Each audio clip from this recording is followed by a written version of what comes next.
now we do have, this is the 5320. You are using the 5320E. They are virtually the same phone, same functionality, same keys. If you ever look at your device and it says logged out at the top, don't panic. Logging in is very easy. What you're going to do is push activate. The system screen will change to show or to ask you for your extension number and then the extension PIN number. Now, as administrators, once you have those extensions in place in the extension manager itself, you can program what those pins are and let all of your associates know this is the extension for this device, this is the PIN number for it. Okay. Once we have that information in place, the screen will change just a little bit. So we see our extension number at the top, as well as our directory listing name or whatever the extension is titled. So if it's going to say conference room, or if it's going to say John Smith, as it does here, it will display at the top. The first three keys are redial, calls, and menu. Now, these three keys will only be present on the device when you are not on a call. Redial is going to show you the last 30 outbound numbers that you dialed. So we'll push redial, or over on the side here, the 123 with the rounded arrow, as this is a secondary redial key. The redial information will take place of your extension and directory listing name at the top, and you can scroll through using the arrows on the side of the device. Now, if you're scrolling through and you see someone that you would like to call, while they are at the top of your phone, you can push dial, which will take the place of redial, or you can pick up the handset. You're then on the phone with that person. The calls key will show you the reverse of that information, so the last 30 inbound calls made to your extension. Now, we also see next to the calls key, we have a star. This signifies that there is a missed call. To check your call history, push the calls key. Again, it will take the place of the extension information at the top, and we can scroll through with the arrows. Now, in the calls menu, you'll know which call is the missed call, as it will have a star next to the caller ID as well. To call that person back, just like redial, you can push the dial option or simply pick up the handset. Ooh, went a little bit too far there. We then have the menu key. Now, menu is going to house your company-wide directory as well as the log out key. Now, just because you have a logout key, that doesn't mean that you need to log in and log out every single day. You can log in once and stay logged in forever if you really wanted to. The reason we give you a logout key is because we have an option known as multi-desking or hot desking. With hot desking, you can log into multiple devices at the same time. So, or multi-desking, you can log in at the same time. Hot desking, you can log into multiple devices. So if you're at your phone and you want to go into the conference room, let's say you have a meeting, but you still want to be able to see when you have a voicemail, you can log into that conference room phone. Simply log out the conference room extension, enter your information, and that phone is, I'm getting all kinds of tongue-tied today. For all intents and purposes, that phone is yours. It has your extension, any keys that you programmed, or as an admin, you'll be able to program things like speed dials on your associates' keys. It will also have your voicemail box. So what happens to the extension that you took part of? So say we have a salesman that goes and he logs into one of our sales counters. He figures out how to do this, and then they forget to log out and log the counter's number back into that phone, and somebody tries calling that counter extension. Is it basically no longer in existence? It's not that it's no longer in existence. It's very similar to a do not disturb mode. Okay. So it's going to go into that voicemail box for the extension, for the logged out extension. Okay.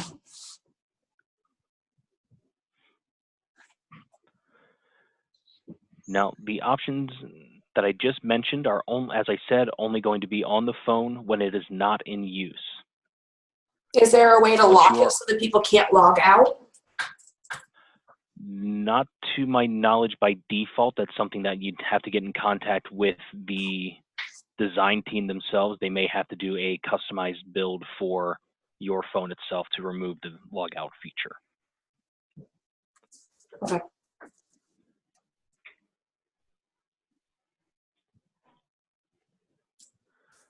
So once you're on a call, your screen will change once again. At the very top, we see the caller ID of the person that we're talking to. We'll see that at both the top and the bottom. So next to whichever line appearance they're currently on. So the keys have now changed to transfer, conference, and end. Now with transfer, we have 3 different methods of transferring. First is known as the cold or blind transfer method. What this does is this takes the call that you're currently on and just pushes it to a new extension. We're not clearing it with the coworker. We're not giving them any real information. It's just going. To perform a cold transfer, you're going to push the transfer key once. We're going to type in the destination. If it's going to an extension, simply put the extension number. If it's going to an outside number, you will need your dial out prefix. Typically, this is 91, followed by the area code and 7-digit number. Once the destination is in place, we come back over to transfer and push the key once again. Now, myself, I'm not a very big fan of the blind transfer method. I prefer letting my coworkers or colleagues know what the call is pertaining to and seeing if they're at their desk. So I use the warm transfer. For the warm transfer, we're going to push the transfer key. We'll type in the destination, but then we wait for that person to pick up the phone. When they answer, we can say, hey, I have so-and-so on the line. This is what they're looking to have done. Are you free to take a call? If they say, sure, send it on over. All I have to do is push the transfer key. If they tell me they're a little bit too busy, they're about to go into another meeting, what I can do is push the cancel option, which will show up down at the bottom. It will say either cancel or quit. Or on the side of the phone here, the circle with the X in it, this is a secondary cancel key.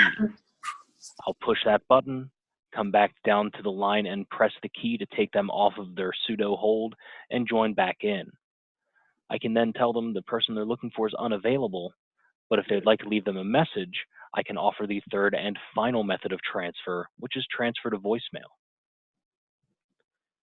To transfer to someone's voicemail box, we'll push the transfer key twice in a row and then enter our coworker's extension. That call jumps immediately into the mailbox. Next, we have the conference key. Now, with the Mitel phones, this has a maximum capacity of 10 people in a conference call, so yourself and 9 others. We can see, presumably, we have 1 person on the phone with us, so right now, if we want to add a 3rd person, we'll push conference. The person we were talking to gets put in a hold procedure, and they will not hear you talking to the next person. We'll type in the person we're looking for, wait for them to answer, and say, hey, I'm doing a conference call. I just want to get everyone on the same page, see if there's any questions. Do you have a few minutes? If they say, sure, add me in, all I have to do is push conference. Now, at the second press of conference, it's going to take the audio of the person I was just talking to, the audio of the person on hold, removing them from hold, as well as my audio, and bring them into the same channel. To add multiple people in, you'll simply repeat the process. Now, just like redial and the quit or cancel key have a companion key over on the side of the phone, transfer and conference actually share a key, and it's right under cancel here. Now, to utilize the transfer and conference companion key, you'll push the button once for transfer, follow the process as you normally would for cold or warm transfer, and then press the key once again. For conference, you're going to push the key twice in a row, enter the person we're looking for, wait for them to answer, and press the key once more. I will say that most people tend to ignore the transfer and conference companion key and stick with just using the transfer and conference soft keys at the top of the phone. We then have the end key, which is the easiest key on the phone. This just ends your call. Now, that's not to say when you're on the phone with someone, if you want to put the handset down, it isn't going to end the call. You can still do that. However, the person on the other end of the phone will hear a click. End functions just as it does on your cell phone. Do we have any questions on these soft keys? No.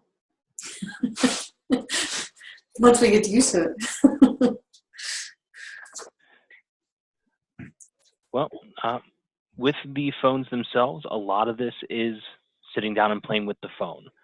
It is very user-friendly, but it does take time. I had to take a good week just sit down and play with all the phones I have on my desk to get accustomed to everything. Now we're going to take a look at the keys over on the right-hand side of the device next, starting with the arrow keys. Now I pointed these arrow keys out previously as your scrolling selection for both redial and calls. However, this is also your volume control. Now you can control the volume of your ringtone, of the speakerphone, and the handset. Now the handset has a safety feature where it has a maximum volume setting of 10. Once it is set to 10, when you end that call, it resets back down to 3. It's only going to do that with 10, so if you have it saved at 7 or at 9, it will hold in that position. In the middle, we have our speakerphone key, and this will turn speakerphone on or off. The microphone is in the bottom right-hand corner, whereas the speaker is located under the handset. We next have the mute key. Now, when you press the mute key, it will light up bright orange to show you that you're muted. When muted, you'll still be able to hear the person on the other end of the phone, but they won't be able to hear you. So if you need to get any paperwork out of your desk, or if someone comes walking into your office while you're on a call, you can push mute really quick, take care of what you need to take care of, and then press it once again to take yourself off of mute.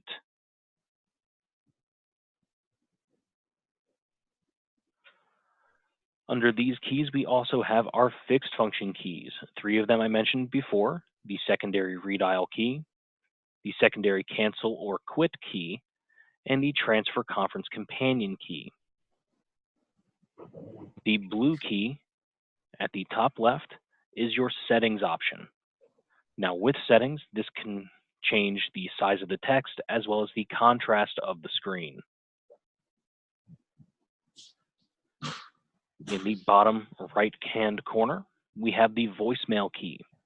Now, you said the phones are not active as of yet, so when you go to activate the phones for you to turn your voicemail on, you'll press the voicemail key and then enter the temporary password of 1234. The system will recognize that it's the first time for you logging into the voicemail itself, ask you to create a new voicemail greeting, followed by a new voicemail PIN number. Anytime you have a voicemail, the voicemail key, as well as this indicator lamp at the very top, will light as bright orange to show you that you have a message waiting. To check your voicemails, simply push the voicemail key, enter your password, and follow the prompts. Now, we brought up before, you gave the example of if a sales agent is at a counter and they log that counter phone out. Whoever is going to usually be using that counter phone, they can go to any other phone in the office and check the voicemail for that extension. What they'll do is push the voicemail key immediately followed by the star key. The system then recognizes that you're looking for an alternate extension. It will then ask you what that extension is, ask you for the PIN number, and you're then checking the voicemails for that extension itself.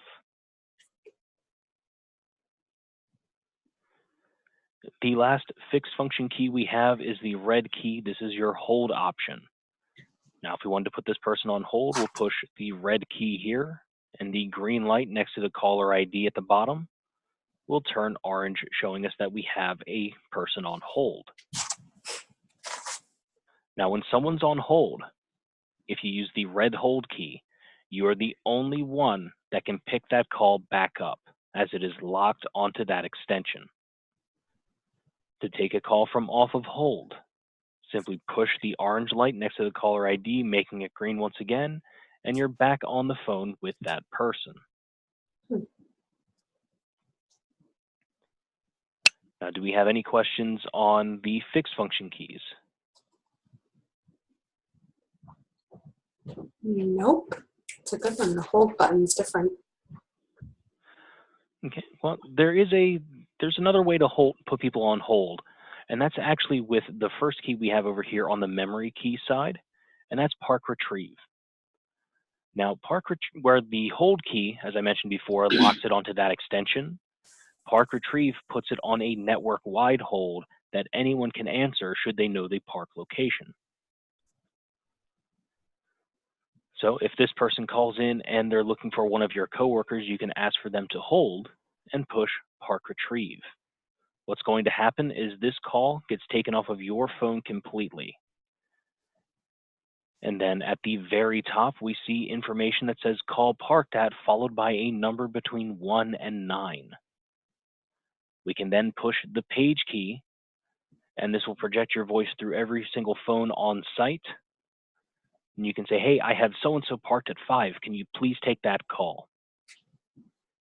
For your coworker to take a call from off of park, they will need to push the park retrieve key, followed by the number you inform them of. Now, when you park a call, that information, call parked at, followed by the number, that's going to flash at the very top of your screen, right up top here, roughly every 25 to 30 seconds until the call is answered. Okay, so the person that put it on park is going to keep getting reminded that it's sitting on park. Yes. Okay. Whew, that got me nervous there for a second. But I did mention the page key as well. Now, with page, this is going to page every single device or every single phone on location. So you can't page from one location to the other. Okay. So it's only going to hit that individual spot. That's fine. Now, if someone's on the phone and you go to page, your page skips their device as to not interrupt the phone call.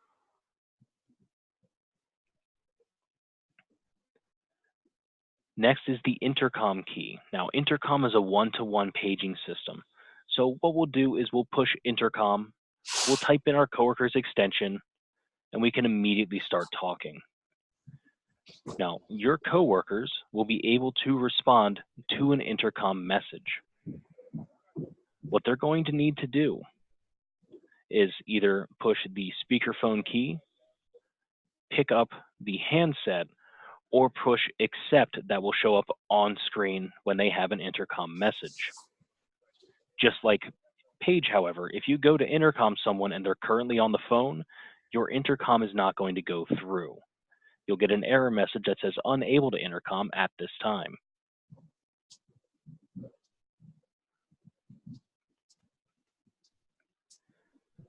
Next is forward to prompt. Now, what forward to prompt does is this is going to take any calls that would be directed immediately to your extension and reroute it to a destination of your choosing. So if this is going to be going to, say, your coworker's extension, we'll push forward to prompt, key in their extension, and we can walk away. If you are going to be forwarding your calls to your coworker, please give them a heads up first so they don't try to transfer the call to you and have it redirect right back to them.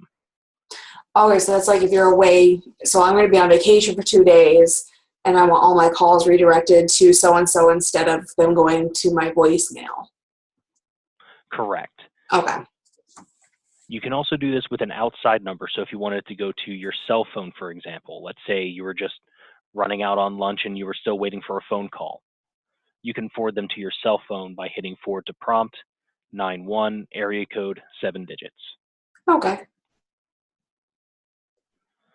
Forward to coverage is very similar to forward to prompt, where it redirects to a new location. However, this is a predetermined location in the system as it is your voicemail. So any call that gets transferred or directly dials your extension with forward to coverage is on, it goes right into that voicemail box. Okay. We also have 3 access lines on all phones. This is so you can take 3 calls simultaneously. Now, as I said, as administrators, you can program additional keys through the portal itself. So if someone comes to you and says, hey, I need a speed dial, you can program that for them. You can replace any of the keys on the front page with the exception of the bottom 2 line appearances, as you need at least 2 of these on your phone for it to function properly. Looking in the bottom left-hand corner, we also see that we have 2 different pages. You can change between the pages by using the arrows at the bottom of the device. Now, this does bring us to a close for the physical phone itself. Any questions on the device? No. No, I think that covers the basics. Okay. Well, I know then we can stop the recording here. Well, So you can break how that. does that work? So we've got 8 lines in our currently. You've only got 3 lines that show there. How does that work? So if we've got 8 lines that call in and are active, how do we know, or how do we show that we've got 8 lines coming in? So the system works on, we have call groups. So you can add multiple people to different groups. Again, if we had the extensions there, it would make a little bit more sense seeing it. But what that enables you to do is you can add those multiple people in, and it shows, okay, I have 3 people. We have 8 calls that can normally come in. That's 9 different lines that can show up. And it will say call from such and such call group. If you want to add additional line appearances, you can do that too. Just keep in mind